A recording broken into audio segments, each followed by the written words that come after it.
नवापूर तालुक्यातील काही पदाधिकाऱ्यांनी राष्ट्रवादी काँग्रेस पार्टीचा सदस्यत्वाचा राजीनामा दिला आहे। त्यांनी हा जो स्वेच्छेने राजीनामा दिला आहे त्याचा मी स्वीकार करतो। मात्र इथं काही गोष्टी नमूद कराव्याशा वाटतात की राजीनामे देताना त्यांनी त्या ठिकाणी प्रेस घेतली, त्या ठिकाणी सांगण्यात आलं की जिल्हाध्यक्ष यांचा कारभार मनमानी आहे आणि शरद गावित यांच्या टीमला साईडला ठेवण्याचं काम जिल्हाध्यक्षांनी केलं।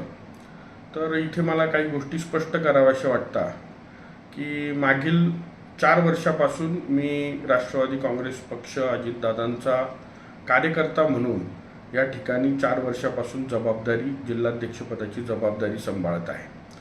त्यामुळं या जिल्ह्यामध्ये कुठला कार्यकर्ता कशा पद्धतीनं काम करतो याची जवळपास इत्यंभूत माहिती मला आहे आणि ती माहिती मी वारंवार प्रदेश कार्यालयाला देखील कळवत असतो।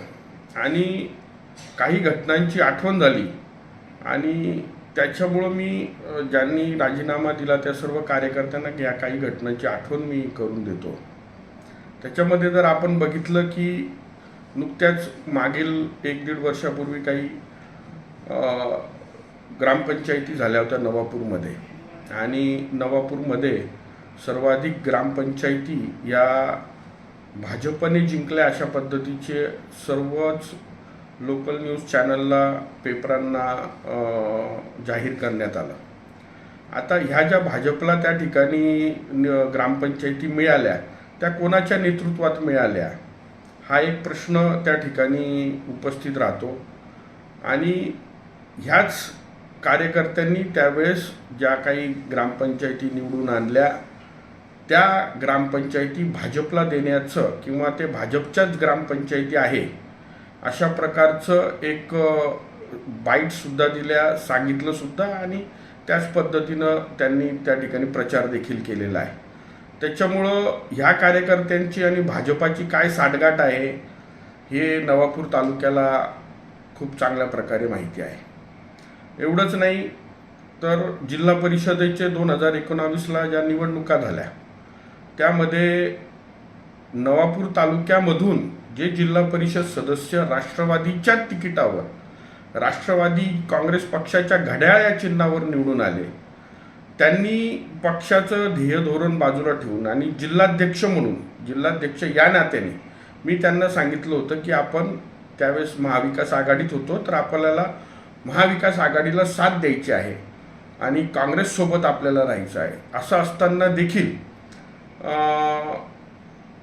हे जे तिघही जिल्हा परिषद सदस्य होते यांनी शेवटी कोणाच्या नेतृत्वामध्ये भाजपला मदत केली हे ते तिघही सदस्य चांगल्या प्रकारे सांगू शकतील।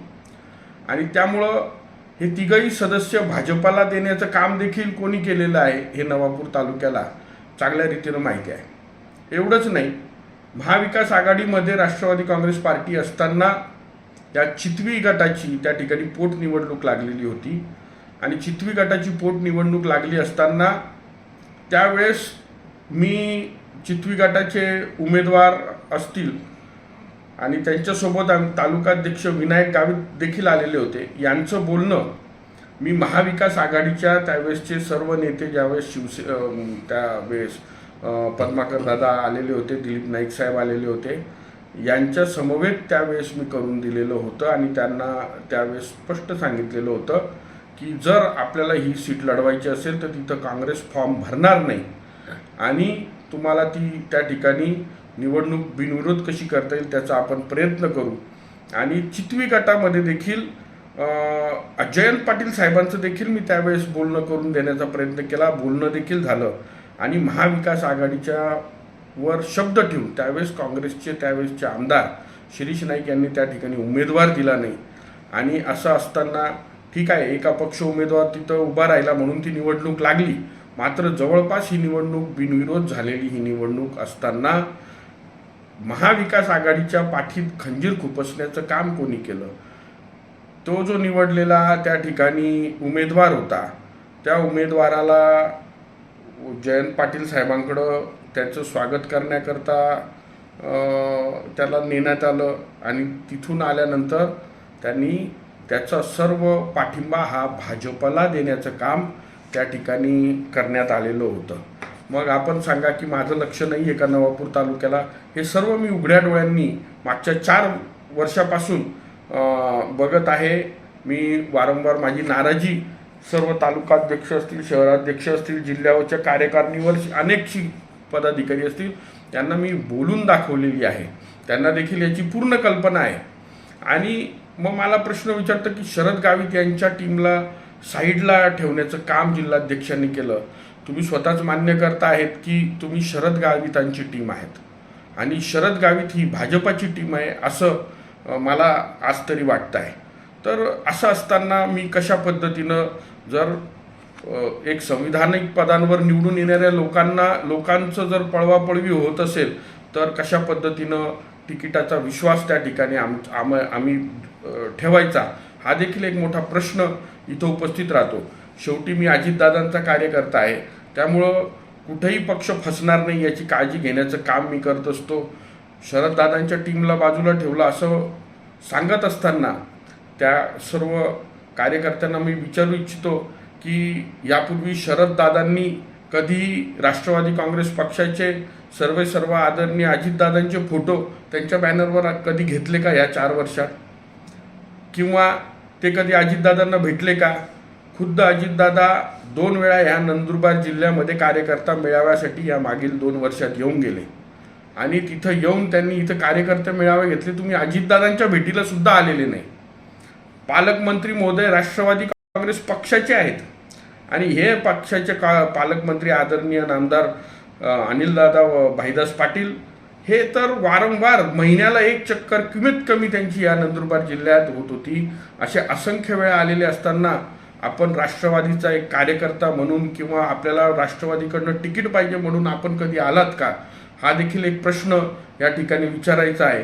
त्यामुळं जर आपण बघितलं की हे सर्व गोष्टी ह्या जे काही कार्यकर्ते सांगतायत याच्यामध्ये कुठलंही तथ्य नाही. मला एकच नमूद करावं असं वाटतं, निश्चित त्यांनी राजीनामे दिले तर खऱ्या अर्थानं मी त्यांच्या राजीनाम्यांचा स्वीकार करतो आणि खुल्या मनानं स्वीकार करतो आणि ते देखील